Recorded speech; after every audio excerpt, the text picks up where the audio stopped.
Good morning. ప్రభువైన యేసుక్రీస్తు వారి పరిశుద్ధ నామంలో అందరికీ శుభాలు. ఈరోజు మన అనుదిన ఆత్మీయ ఆహారంగా తిమోతికి రాసిన 2వ పత్రిక 1వ అధ్యాయము 12వ వచనాన్ని ధ్యానించుకుందాం. ఆ హేతువు చేత ఈ శ్రమలను అనుభవించుచున్నాను గాని నేను నమ్మిన వానిని ఎరుగుదును గనుక సిగ్గుపడను. నేను ఆయనకు అప్పగించిన దానిని రాబోచున్న ఆ దినము వరకు ఆయన కాపాడగలడని రూఢిగా నమ్ముకొనుచున్నాను. ఇక్కడ భక్తుడైన పౌలు చెప్తున్నాడు, నేను ఏ హేతువు చేత అయితే శ్రమలన్నీ నేను అనుభవిస్తున్నాను నా జీవితంలో, అయితే నేను నమ్మిన వారిని ఎరుగుదును గనుక నేను సిగ్గుపడను.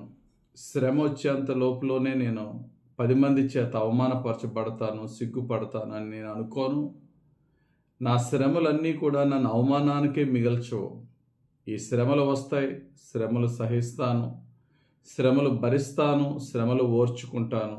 కానీ ఖచ్చితంగా ఒక రోజు రాబోతుంది, నేను పడిన శ్రమలన్నిటికీ నాకు వచ్చేది ఘనతే కానీ అవమానము కాదు. ఎందుకంటే నేను ఎవరినైతే నమ్ముతున్నానో ఆయన యందు నాకు నమ్మిక ఉంది, ఆయన నన్ను సిగ్గుపరచడు అని పౌలు భక్తుడు చెప్తున్నారు. ఈరోజు ఆ యొక్క పౌలు భక్తుడు ఎవరి యందు నమ్మిక ఉంచి ఉన్నాడో అదే ప్రభు అయిన యేసుక్రీస్తుని నీవు నేను నమ్మిక ఉంచి ఉన్నాం. ఆయన ఎన్నడూ కూడా మన జీవితంలో ఆయనను నమ్ముకున్నందుకు ఇప్పుడు వరకు సిగ్గుపరచలేదు, ఇక సిగ్గుపరచడు. ఎప్పుడంటే ఆయన యందే నమ్మిక ఉంచినప్పుడు, ఆయన యందే విశ్వాసం ఉంచినప్పుడు. శ్రమలు వస్తాయి, శోధనలు వస్తాయి, కష్టాలు వస్తాయి. అవి కొంతకాలం మనల్ని భయపెడతాయి, లేక ఇబ్బందులకు గురి చేస్తాయి. కానీ పౌలు భక్తుడు రోమిలికి రాసిన పత్రిక 5వ అధ్యాయంలో చాలా స్పష్టంగా ఆయన చెప్తాడు, శ్రమ ఏం చేస్తుందట మనలను. చదవ మాట, రోమిలికి రాసిన పత్రిక 5వ అధ్యాయము 3వ వచనం. అంతేకాదు శ్రమ ఓర్పు పరీక్షను, పరీక్ష నిరీక్షణను కలుగచేయునని ఎరిగి శ్రమల యందును అతిశయపడదము. ఎందుకనగా ఈ నిరీక్షణ మనలను సిగ్గుపరచదు.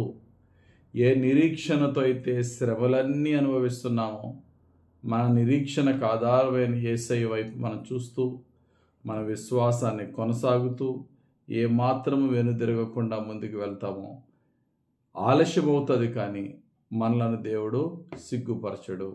కాబట్టి ప్రియమైన దేవుని సంగమా, ఈరోజు మనం ఎదుర్కొంటున్న ప్రతి ఛాలెంజ్, ప్రతి సవాల్లో కూడా దేవుడు మనతో ఉన్నాడు. భయపడద్దు, ధైర్యంగా ముందుకు వెళ్ళిపోదాం. ప్రజలు తృణీకరిస్తున్నారని ఏమాత్రమూ కృంగిపోవద్దు. బైబిల్లో ఉన్న భక్తులందరికీ కూడా ప్రారంభంలో తృణీకరణ ఎదురైంది. భక్తుడైనటువంటి మోషేకి అందరూ కూడా అతను పిచ్చోడు అనుకున్నారు. తృణీకరణ ఎదురైంది. అయినా సరే ఆయన ప్రభు పిలుపునకు వెనక్కి వెళ్ళలేదు. భక్తుడైన దావీదు తన ఇంట్లోనే ఒక నిషేధింపబడిన రాయి, తన ఇంటి వారే తను తృణీకరించారు. చివరికి తన ఇంటి వారందరికీ అన్నం పెట్టినోడు దావీదే. యోసేపు జీవితం తీసుకోండి, యేసుక్రీస్తు ప్రభు యొక్క శిష్యుల జీవితం తీసుకోండి, యేసు ప్రభు జీవితమే తీసుకోండి. తృణీకరణ, శ్రమ, శోధన అందరూ ఎదుర్కొన్నారు. కాకపోతే గొప్ప విషయం ఏంటంటే చివరికి వారి జీవితంలో వారు ఎదుర్కొన్న ప్రతి శ్రమ వారికి ఘనతే తెచ్చింది, గౌరవమే తెచ్చింది. కారణం ఏంటంటే వారు శ్రమ వచ్చిందని విశ్వాసాన్ని విడిచిపెట్టలేదు. శోధన, బాధ, అవమానం వచ్చిందని వారు వెనుతిరగలేదు. ఈరోజు నీ జీవితంలో, నా జీవితంలో కూడా మొండి విశ్వాసముతో వెళ్ళిపోదాం. నేను నమ్ముకున్న నా దేవుడు నమ్మదగినవాడు. ఆయన నన్ను సిగ్గుపరచడు. ఆయన మీద నాకున్న నిరీక్షణ నన్ను సిగ్గుపరచదు.